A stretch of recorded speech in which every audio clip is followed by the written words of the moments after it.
네, 지금 경제 이야기를 좀 해봐야겠습니다. 이재명 정부의 여러 무리수 때문에 주가도 폭락을 하고 있는데요. 오늘 어떤 보도를 보니까 그 SK 하이닉스와 삼성전자가 그동안 많이 올랐잖아요. 그런데 지금 현재 소유 주식 이제 61%에 해당하는 주주분들이 물려 있다. 쉽게 말해서 오히려 손해를 더 보고 있다라는 말도 있고요. 오늘은 코스닥 15포인트 빠져서 783. 코스피는 49포인트 올랐지만 거의 보합 상태에 6,856. 7천이 계속 깨져 있는 상태거든요. 그런데 이것 또한 어떻게 보면 기업들의 실적은 좋은데 노란봉투법 그리고 무리하게 반도체 공장 호남에 지으라는 것. 결국 이재명 정부의 무리수로 주가가 빠지는 거 아니냐는 지적이 많습니다. 박성규 위원님, 이 경제 상황과 주식 상황 좀 어떻게 보세요? 오늘 조금 들었어요. 지금 보니까 삼전하고 하이닉스는 지금 막 보니까 좀 빨갛게 끝났는데 떨어진 거에 비하면 얼마 안 됩니다. 네. 중요한 것은 지금 이 한국 주식시장이 오징어 게임 도박판이라는 소리를 월스트리트 저널도 그렇고 많은 외신들이 하고 있다. 이건 굉장히 창피한 일이에요. 이재명 정권의 사실상 유일한 그 치적이라고 홍보되는 게 그나마 이 코스피였는데 지금 코스피가 8천, 7천도 다 깨지고 지금 6천선대까지 지금 밀려 있습니다. 중요한 것은 이게 인재라는 거예요. 왜 인재라는 말씀을 드리냐면 김용범이 이 레버리지 ETF라는 거. 네. 여러분 잘 이제 주식 안 하시는 분도 들으셨겠지만 이게 꼬리가 몸통을 흔들다 못해 꼬리가 지금 대가리를 흔드는 형국이어가지고 이게 지금 말도 안 되는 상품이에요. 오죽하면 이 정권의 금융감독위원장 이찬진이 지금 와서 하나만한 소리 같지만 들어 누워서라도 막았어야 한다.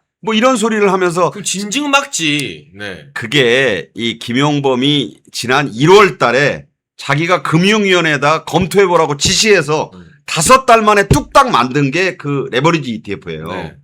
그러니까 이게 그때 주식이 잘 나갈 것 같으니까 더 잘 나가게 하려는 욕심에 앞뒤 재보지도 않고 이게 올라갈 때도 2배지만 떨어질 때 2배라는 것을 충분히 좀 설계하고 조심을 했어야 되는데 지금 오히려 올라갈 때 2배라는 거에 그 혹한 개미들이 지금 엄청난 돈을 여기에 집어넣어 가지고 다 물렸어요. 지금 14개의 그 관련 ETF 상품이 전부 적자예요.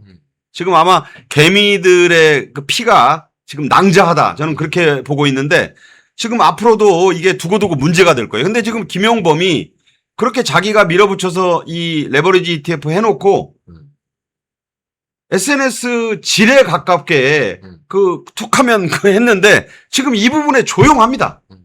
제가 볼 때는 뭔가 잘 될 때는 자기 공이고 안 될 때는 입국다시예요. 이게 지금 저는 사실상 이 한국 주식시장이 오징어 게임 무슨 도박판처럼 변한 것은 인재다. 그중에서도 김용범의 탓이 결코 작지 않다. 이렇게 말씀드립니다.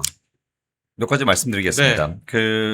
일단은 여기 삼성전자의 주가 하락은 노동자들하고 합의한 그 40조 정도의 보너스, 그게 원인이 큽니다. 그래서 이제 분기별로 이제 적립금을 넣어야 되기 때문에 17조 적립금이 들어갔고 영업이익 예상액이 106조였는데 89조로 떨어지면서 해외 외국인 투자자들이 투자를 조정한 것이고요. 개미들은 거기에 물려있는 상황입니다. 그게 이제 첫 번째고, 두 번째는 말씀하신 단일 ETF. 그 레버리지 상품은 2배로 올라가지만 떨어질 때 사실 충격이 더 큽니다. 왜냐하면 100이 110에서 올라가면 11이 떨어져야 10%이기 때문에 10%가 올라갈 때랑 10% 떨어질 때랑 일식 마이너스를 보게 됩니다. 그래서 주식의 변동성이 크다. 이걸 우리가 리스크로 이야기할 때 코퍼레이트 파이낸스, 그러니까 금융에서 보면 베타라고 설명을 하는데 똑같은 주식, 그러니까 미국의 예를 들어서 나스닥이 100일 때 여기는 변동이 2다 그러면 102하고 98로 왔다 갔다 하잖아요. 우리는 10이다 그러면 110과 90으로 왔다 갔다 하는데 평균가는 100이 똑같습니다. 그러면 변동성이 큰 상품은 훨씬 더 위험한 시장으로 봅니다. 그런데 대한민국은 사이드카가 매일 발생될 만큼 굉장히 위험한 시장입니다. 따라서 그런 상품을 만들어 가지고 개인들에게 투자를 종용했다는 것은 국가가 그 책임을 면하기 어렵습니다. 따라서 정책실장과 금융위는 책임이 분명히 있고요. 이런 상품을 국민에게 왜 팔았냐? 판 시점도 우리가 생각을 해봐야 됩니다. 지방선거 이전에 팔기 시작한 것입니다. 그러면 이재명 정부는 주가를 부양을 해서 국민들에게 자기가 코스피를 잘 만들었다고 광고를 함으로써 투표를 뭐 사는 거나 마찬가지 형태로 운영하려고 했던 것인데 그때 8,500까지 올라갔지 않습니까? 그런데 결국은 실상은 뭐냐면 왜냐하면 모든 주식이라는 거는 시장가로 내려오기 때문에 진짜 가치로 내려오기 때문에 지금 실상은 6,000대 중반에 내려와 있는 것입니다. 제가 볼 때는 6,000 초반까지 밀립니다. 제가 여러 번 이야기를 했지만 그 이유는 아래와 같습니다. 첫째, 금리 인상 미국이 발표했습니다. 9월에. 금리 인상한다고 우리는 다음 달에 금리 인상입니다. 0.25%. 그거가 일부 반영된 것인데 0.25% 인상으로 해결이 안 됩니다. 대한민국은 오랜 기간 이자를 금리를 올리지 않았기 때문에 미국이 지금 4%가 되고 한국이 지금 2.5%입니다. 1.5% 차이가 있는데 대한민국의 이자율이 미국보다 낮다는 것이 말이 안 됩니다. 이게. 우리나라가 지금 물가 상승률이 월 3%인데 그러면은 서민들의 삶이 굉장히 힘들거든요. 따라서 금리는 최소 한 번, 저는 한 0.5% 인상 정도 예상하는데 2번 올릴 것이다. 그러면 주가는 조정될 수밖에 없습니다. 그러면 현재 왜 주가가 이렇게 높으냐? 이 부분을 잠깐 말씀을 드리면 부동산 시장을 우리가 막아놓고 돈을 다 중권으로 유입시키는 정책을 쓴 것입니다. 다시 말하면 부동산 투자는 사실 안전자산입니다. 물가 상승률만큼 올라갈 수 있어요. 투자가 실패해도. 그러니까 안전자산 투자를 못하게 해놓고 은행 예금 금리는 낮지 않습니까? 그걸로는 투자해서 어떻게 돈을 벌어요? 그러니까 서민들이 다 증권에 몰리게 해놓은 것입니다. 그러니까 투기 시장으로 개미들을 다 몰아넣고 그러면 돈을 누가 벌었을까요? 외국인 투자자들이 170조 정도를 판 거 아닙니까? 외국인 투자자들은 수많은 돈을 세계에서 굴리기 때문에 그 돈을 다 투자해가지고 엑시트를 하고 나간 거예요. 그럼 개미들 호주머니들을 탈탈 털어가지고 지금 외국인 투자자들에게 돈을 다 벌게 해준 것입니다. 이런 심각한 상황을 국민들에게 만들어 놓고 나 모른 척하고 있는 이 정부 이거 어떻게 해야 됩니까? 국민들 호주머니 털어서 외국인 투자자들에게 다 갖다 줬는데 그게 금액이 수십조입니다 지금. 이거 책임지십시오. 그리고 또 하나 중요한 얘기를 하자면요.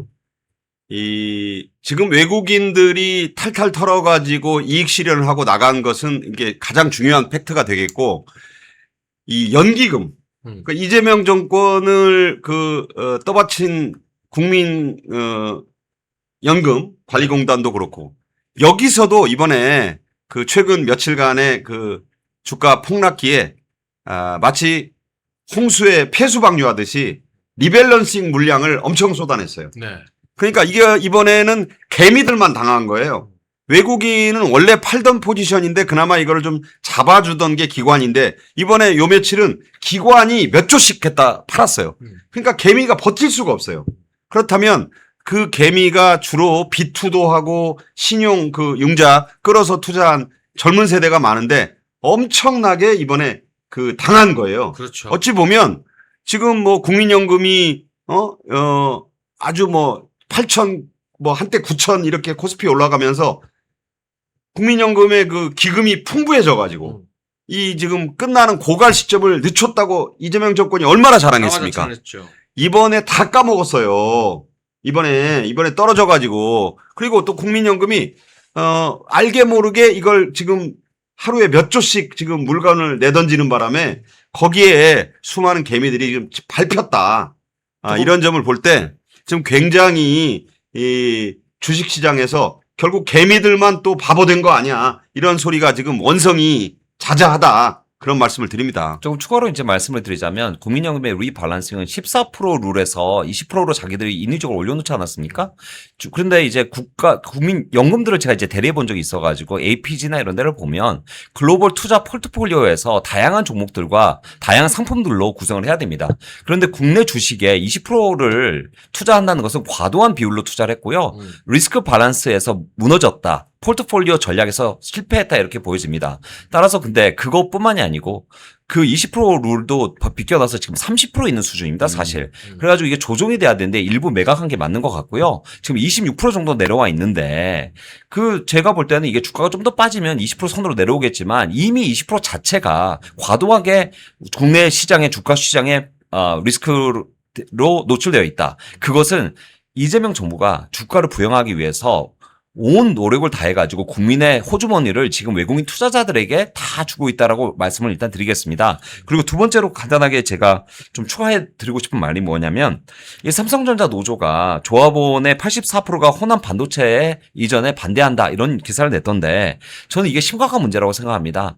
왜냐하면은 자본시장에서 경영은 경영진들이 하는 것입니다. 노조에게 물어볼 일이 아니에요. 이 노조가 이래라 저래라 왈가할 문제가 아닙니다.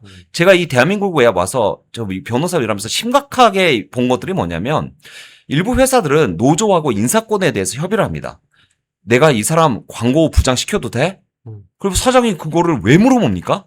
왜냐면 노조가 파업을 하기 때문에 물어봅니다. 근데 노조에게 우리가 분명히 해야 되는 것은 노조의 권한은 자기들 월급 받아가는 사람들인 거예요. 경영에 간섭하는 사람들이 아닙니다. 왜 그게 문제가 되냐면 경영은 경영자들이 전문성이 있기 때문에 하는 것이에요. 노동은 노동자들이 전문성이 있는 것이기 때문에 하는 것입니다. 그러면 각자 일을 열심히 하면 되는 것이지 노동자가 경영을 하고 경영자가 노동을 해야 됩니까? 각자 일을 하고 이사회에서 결의를 하고 판단을 해야 되는 것이죠. 그런데 지금 삼성전자마저 노조 조합원들에게 공장을 어디 지어야 되느냐 이런 질문을 하는 것 자체가 대한민국이 지금 망조가 된 거예요. 왜냐하면 노조의 권한을 지금 확대 해석해가지고 모든 일일이 경영 간섭을 하는 것입니다. 이런 나라로 가기 시작하는 순간 우리는 이게 자본주의가 아닌 것이에요. 노조의 권한을 축소해야 됩니다. 이렇게 무도한 행동을 할 수 있는 이유는 노란포트법 같은 불법 파업을 해도 우리가 민사소송을 하지 못하게 막아놨기 때문에 노조가 기고만장해져서 경영까지 침해하는 상황으로 온 것입니다. 우리 이거 심각하게 받아들여야 됩니다. 네, 그렇습니다. 지금 뭐 그동안 코스피로 그 자화자찬을 하던 이재명 정부의 유일한 주가 지수마저도 흔들리면서 많은 청년들과 투자자들이 분노를 금치 못하고 있는 상황이고요.